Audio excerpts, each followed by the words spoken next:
Labdien! Ēterā raidījums pastāvēs, kas pārvērtīsies. Šodien raidījumā vēlamies jums pastāstīt, cik nozīmīgi ir šķirot atkritums, un jo īpaši PET pudeles.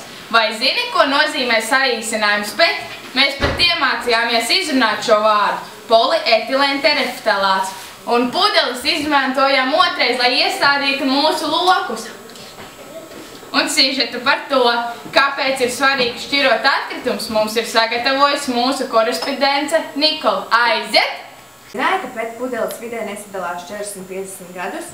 PET ir otrs visvērtīgākais atkritumu plūsmas materiāls aiz alumīnija, un tie ir otrais vislabāk izmantojamie plasmasas izstrādājumi. Baltijas vienīgā PET pudeļu pārstrādes rūpnīca PET Baltija atrodas Jelgavā. Tur pudeles tiek pārstrādātas pārslās un no tām izgatavo dažādas saimniecības preces, piemēram, spriegaušanas lentes. Nikolai, par sižetu, kā esam novērojuši, Nīcas jauniešu centrā arī aktīvi šķiro atkritumus. Visātrāk piepildās tieši PET pudeļu kasa. Par to, kā pareizi šķirot atkritumus, mums pastāstīs Līva. Es jums parādīšu, kā pareizi šķirot PET pudeles. Tātad paņemam pudeli un ļoti svarīgi ir to saplacināt, lai varam konteinerā tās ievietot tās pēc iespējas vairāk.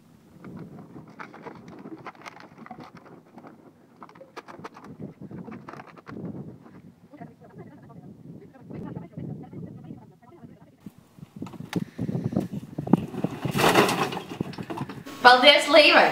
Ar to arī no jums atvadāmies. Cerot, ka mūsu šķirotās pudeles nonāks uzņēmumā PET Baltija. Un atcerieties, pastāvēs, kas pārmainīsies.